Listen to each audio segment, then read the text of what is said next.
Chapter, બહુ small chapter અને ઘણા બધા માર્ક્સ આપીને જશે એવો ચેપ્ટર છે. માત્ર 12 દાખલા કરવાથી આ ચેપ્ટરના તમને 6 માર્ક મળે છે. જનરલી 6 માર્કનો વેઇટેજ હોય છે બોર્ડની એક્ઝામમાં આ બીજા ચેપ્ટરનો. એનો મતલબ પહેલી પરીક્ષામાં તો વધારે જ હશે, 10 માર્કનો વેઇટેજ હશે અને 12 જ દાખલા છે આખા ચેપ્ટરમાં. સ્વાધ્યાય 2.2 માં 2 દાખલા, દાખલા નંબર 1 માં 6 અને દાખલા નંબર 2 માં પણ 6. આમ 12 દાખલા કરવાથી ઘણા બધા માર્ક્સ મળી શકે છે. તો ગાંડા હશે એ સ્ટુડન્ટ્સ કે જે આ ચેપ્ટરમાં ધ્યાન નહીં આપે. તમે તો આપવાના છો મને ખ્યાલ છે અને બહુ સ્મોલ ચેપ્ટર છે. કદાચ 3 જ પાર્ટ બનશે આ ચેપ્ટરના. પહેલો પાર્ટ ઇન્ટ્રોડક્શન અને ફોર્મ્યુલાનો, બીજો પાર્ટ સ્વાધ્યાય 2.1 અને 2.2 નો દાખલા નંબર 1 અને ત્રીજા પાર્ટમાં સ્વાધ્યાય 2.2 નો દાખલા નંબર 2. Chapter over. વિચારી લો શું કરવું, ધ્યાન આપવું છે તો થોડી જ વારમાં, કદાચ એકાદ કલાકમાં તમને આ ચેપ્ટરના 12 માર્ક મળી જશે અને રિવિઝન તો માત્ર 20 મિનિટ અડધી કલાકમાં થઈ જશે એક્ઝામ ટાઈમે. તો પ્લીઝ ધ્યાન આપજો. આ વિડીયોમાં આપણે ઇન્ટ્રોડક્શન જોશું, આ ચેપ્ટરમાં શું આવે છે, કયા સૂત્ર આવે છે. પણ વિભાગ એ માં જે આ ચેપ્ટરમાંથી પૂછાય છે ને હેતુલક્ષી દાખલા, એ સ્વાધ્યાયમાં નથી હોતા. ઇનફેક્ટ ચોપડીમાં કોઈ હેતુલક્ષી દાખલા છે જ નહીં અને એના માટે તમારે શું કરવું પડશે? આ ઇન્ટ્રોડક્શનનો વિડીયો ધ્યાનથી જોવો પડશે, કારણ કે દરેક નાની નાની વસ્તુ હું તમને સમજાવીશ જે તમને હેતુલક્ષીના દાખલા માટે બહુ ઉપયોગી થશે, વિભાગ બી અને સી માટે પણ ઉપયોગી થશે. તો પ્લીઝ સ્કીપ નહીં કરતા, સ્મોલ વિડીયો છે, જોઈ લેજો, ફાયદો થશે. ઓકે, સ્ટાર્ટ કરીએ. સૌથી પહેલા બહુપદીના પ્રકાર. બહુપદીના પ્રકાર શું છે? 3 પ્રકાર છે. એક છે સુરેખ બહુપદી, બીજી છે દ્વિઘાત બહુપદી અને ત્રીજી છે ત્રિઘાત બહુપદી. એમ તો હજી વધારે 4 ઘાત વાળી 5 ઘાત વાળી બહુપદી થાય, પણ આપણે આ ચેપ્ટરમાં સુરેખ, દ્વિઘાત અને ત્રિઘાત આ 3 પ્રકાર વિશે શીખવાનું છે. બરોબર? અને મોસ્ટ ઓફ બધા દાખલા દ્વિઘાત બહુપદીના જ હશે. તો first type of polynomial is linear polynomial. સુરેખ બહુપદીને લિનિયર પોલિનોમિયલ કહેવાય. એક ઘાત વાળી બહુપદીને સુરેખ બહુપદી કહે છે. સુરેખ બહુપદી કોને કહેવાય? એક ઘાત વાળી બહુપદીને. જો ઉદાહરણથી સમજીએ આપણે. દાખલા તરીકે બહુપદીને p of x વડે દર્શાવાય. પોલિનોમિયલ નામ છે બહુપદીને ઇંગ્લિશમાં પોલિનોમિયલ કહેવાય, એટલે p of x. એક ઘાત વાળી બહુપદી છે એટલે માત્ર x, ઉપર કઈ ન હોય તો એક ઘાત સમજવાની. બરોબર? તમને ખબર છે, ભણ્યા છો તમે. અથવા p of x બરાબર 2x plus 5. આ પણ સુરેખ બહુપદી છે. જુઓ x ની ઉપર શું છે? કઈ નથી એટલે એક ઘાત. હજી એક ઉદાહરણ, p of x બરાબર 3x minus 7. આ પણ સુરેખ બહુપદી. એક ઘાત હોય તો સુરેખ બહુપદી. ત્યારબાદ બીજો પ્રકાર છે દ્વિઘાત બહુપદી.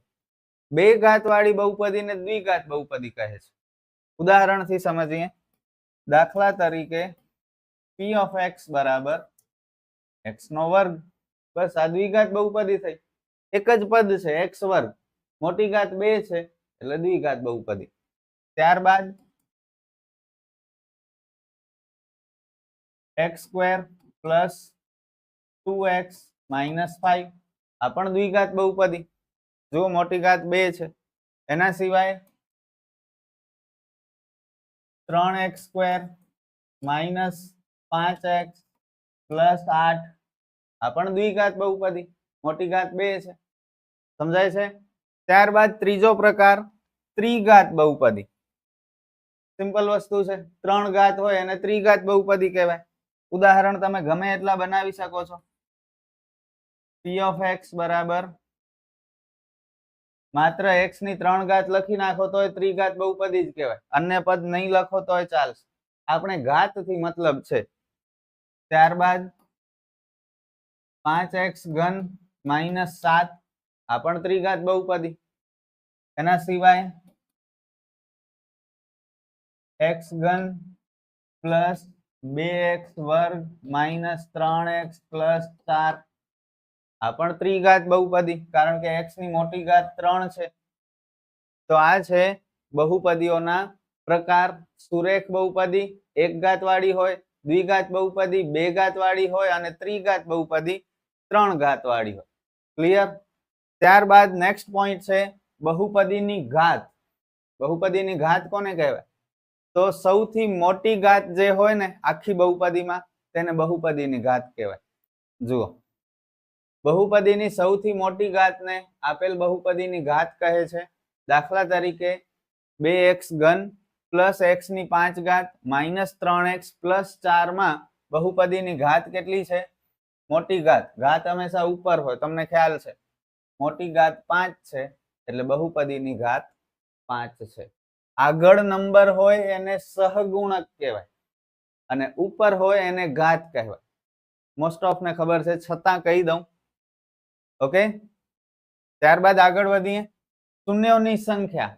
શૂન્યની સંખ્યા એટલે શું? શૂન્યની સંખ્યાનો મતલબ x ની જુદી જુદી કિંમતને શૂન્ય કહેવાય. x ની જેટલી પણ અલગ અલગ કિંમતો મળે બહુપદીમાં એટલા શૂન્યની સંખ્યા થાય. ક્લિયર? જેમ કે સુરેખ બહુપદી હોય તો 1 શૂન્ય મળે, દ્વિઘાત બહુપદી હોય તો 2 શૂન્ય મળે, ત્રિઘાત હોય તો 3 શૂન્ય મળે. આ બધાને શૂન્યની સંખ્યા કહેવાય. આવે જ છે. સુરેખ બહુપદીને માત્ર એક જ શૂન્ય હોય. આ મોસ્ટ આઈએમપી હેતુલક્ષી માટે ઉપયોગી છે તમને. સુરેખ બહુપદી એટલે એક ઘાત વાળી બહુપદીને કેટલા શૂન્ય? માત્ર એક જ. દ્વિઘાત બહુપદીને વધુમાં વધુ 2 શૂન્ય. ભાષા સમજજો. વધુમાં વધુ 2 નો મતલબ 2 પણ હોઈ શકે શૂન્ય, અથવા 1 પણ હોઈ શકે, અથવા 0 પણ હોઈ શકે, પણ 2 થી વધુ ન હોય. પૂછાય છે. અને ત્રિઘાત બહુપદીને વધુમાં વધુ 3 શૂન્ય હોય. ક્લિયર? યાદ રાખજો. હજુ ક્લિયર નથી થયું? શૂન્ય શું છે એ ખબર નથી પડતી, મને ખ્યાલ છે. જુઓ, આપણે કોઈ પણ એક બહુપદી લઈએ. ધારો કે 2x - 6. આ એક સુરેખ બહુપદી લીધી, કારણ કે એક ઘાત વાળી બહુપદી છે. x ની ઉપર કંઈ નથી એટલે સુરેખ બહુપદી એક ઘાત. આનો આપણે શૂન્ય શોધવો છે, એટલે કે x ની કિંમત શોધવી છે. બરોબર? શૂન્ય શોધવા માટે બહુ સિમ્પલ છે. પાછળ બરાબર 0 મૂકી દેવાનું અને x ને એકલો કરવાનો. કેવી રીતે કરશું x ને એકલો? તમને ઓલરેડી આવડે છે. -6 પાછળ જશે એટલે +6. x ની સાથે 2 છે તે ક્યાં જશે? છેદમાં જશે. 2 તેરી 6 એટલે x બરાબર શું મળે? 3 મળ્યા. x ની એક જ કિંમત મળી. સુરેખ બહુપદી છે એટલે. તો જુઓ, નિયમ પણ એમ જ કહે છે, સુરેખ બહુપદીને માત્ર એક જ શૂન્ય હોય. દ્વિઘાત બહુપદીને વધુમાં વધુ 2 શૂન્ય હોય, જે આપણે આગળ જ્યારે સ્વાધ્યાય ભણશું 2.2 ત્યારે આના દાખલા કરવાના જ છે. તો અત્યારે ઉદાહરણ નથી આપતું. આ પોઈન્ટ યાદ રાખજો, હેતુલક્ષી માટે ઉપયોગી થશે. આગળ વધીએ. નેક્સ્ટ ટોપિક છે બહુપદીનો આલેખ. આલેખ શું વસ્તુ છે હમણાં જ સમજાવું. પહેલા જરા જોઈ લઈએ પોઈન્ટ શું છે. સુરેખ બહુપદીનો આલેખ રેખા હોય. Most IMP objective. સુરેખ બહુપદીનો આલેખ ખાલી જગ્યા હોય, રેખા. યાદ રાખજો. દ્વિઘાત બહુપદીનો આલેખ પર્વલયાકાર મળે. પર્વલયાકાર શું છે? જો સિમ્પલ છે. એક આલેખ આપણે બનાવીએ, x અક્ષ અને y અક્ષ.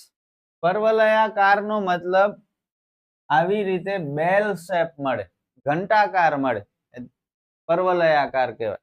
એક ઉપરની તરફ ખુલ્લો પર્વલયાકાર હોય અને બીજો નીચેની તરફ ખુલ્લો પર્વલયાકાર હોય. તો ક્યારે ઉપરની તરફ ખુલ્લો પર્વલયાકાર મળે અને ક્યારે નીચેની તરફ મળે એના માટે નિયમ છે. અને આ દ્વિઘાત બહુપદીની વાત થાય છે. સુરેખ બહુપદીમાં તો રેખા જ મળશે, આલેખ. પણ દ્વિઘાત બહુપદી માટે આ બે શક્યતાઓ છે. અને મોસ્ટ આઈએમપી ટોપિક છે. 3 વર્ષ પહેલા બોર્ડની એક્ઝામમાં આના રિલેટેડ એક ખાલી જગ્યા પૂછાણી હતી અને 99% સ્ટુડન્ટ્સને નથી આવડતી. પણ આપણે વિડીયોમાં બધું સમજાવ્યું હતું, એટલે જે સ્ટુડન્ટ્સે જોયું હશે, શીખ્યા હશે, એને માર્ક મળ્યા હતા. પણ જો વિડીયો ભગાવીને જુએ છે તો આવા ઇમ્પોર્ટન્ટ પોઈન્ટ્સ મિસ કરી જાય છે. તમે શીખવા તો આવો છો, વિડીયો જુઓ તો છો, તો પૂરો જુઓ. બરોબર? જેથી તમને પૂરા માર્ક મળી શકે. જુઓ, દ્વિઘાત બહુપદીનો આલેખ પર્વલયાકાર હોય. જો a 0 થી મોટા હોય, એ ઇઝ ગ્રેટર ધેન 0, તો આલેખ ઉપરની તરફ પરવલયાકાર મળે, એટલે આવો મળે. પણ જો એ 0 થી નાનો હોય, એ ઇઝ લેસ ધેન 0, તો આલેખ નીચેની તરફ પરવલયાકાર મળે. એ ક્યાંથી મળે? તમને એક ક્વેશ્ચન થાય છે ને, જુઓ કોઈ પણ એક બહુપદી લઈ લો, દ્વિઘાત બહુપદીની વાત થાય છે. 2x² + 3x - 5. હવે a એટલે x વર્ગની આગળ સંખ્યા હોય એને a કહેવાય, b એટલે x ભેગો જે હોય એને b કહેવાય, અને c એટલે છેડા ઉપર જે અચળ પદ હોય એને c કહેવાય. નિશાની ધ્યાનમાં લેવાની, -5 છે તો c -5 થશે. હવે a ની કિંમત કેટલી છે? 2, એટલે કે 0 થી મોટી છે, તો એનો આલેખ આવો બનશે, ઉપર તરફ પરવલયાકાર. પણ જો આવી રીતે હોય, -x² + 5x - 3, તો એ કેટલા? -1. x ની આગળ કંઈ ના હોય તો 1 સમજવાનું, માઇનસ છે તો એ ધ્યાનમાં લેવાનું. b = 5 અને c = -3. તો a ની કિંમત માઇનસમાં છે, લેસ ધેન 0 છે, એટલે આલેખ કેવો મળશે? નીચેની તરફ પરવલયાકાર. ક્લિયર થયું? હવે ભૂલશો નહીં ને, એક્ઝામમાં પૂછાશે તો માર્ક મળવું જોઈએ, અને 1 માર્કમાં જ પૂછાશે, વધારે નહીં હોય. ત્યારબાદ નેક્સ્ટ ટોપિક છે દ્વિઘાત બહુપદીના શૂન્યો અને સહગુણકો વચ્ચેનો સંબંધ. દ્વિઘાત બહુપદીની વાત થાય છે, અને અહીં આપણે સૂત્ર શીખશું આ ચેપ્ટરમાં આવતા. સૌથી પહેલા શૂન્યોનો સરવાળો, જેનું સૂત્ર છે -b/a. શૂન્ય આપણે હમણાં જ વાત કરી, દાખલો ગણીએ આપણે, અને જ્યારે છેલ્લે x ની કિંમત મળે એને શૂન્ય કહેવાય. દ્વિઘાત બહુપદી છે એટલે 2 શૂન્ય મળશે, અથવા 2 થી ઓછા મળશે, બરોબર? તો જો 2 શૂન્ય મળતા હોય દ્વિઘાત બહુપદીમાં, તો એક શૂન્યને આપણે આલ્ફા કહેશું અને બીજા શૂન્યને બીટા કહેશું. ક્લિયર? તો આવી રીતે 2 શૂન્યના સરવાળો શોધવાનો સૂત્ર છે -b/a. મોસ્ટ આઈએમપી ટોપિક છે, બધા જ સમમાં જોઈશે, તો યાદ રાખી લો.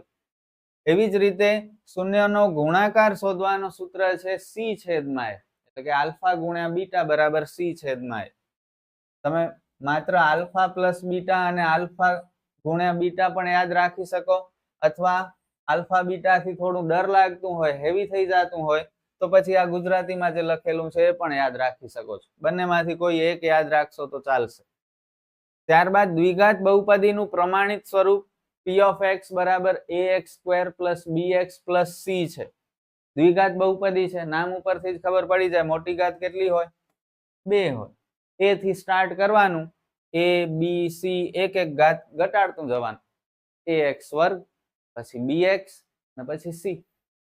ક્લિયર? તો આ બે સૂત્ર ખાસ યાદ રાખવાના. શૂન્યનો સરવાળો -b/a, શૂન્યનો ગુણાકાર c/a. ત્યારબાદ ત્રિઘાત બહુપદીના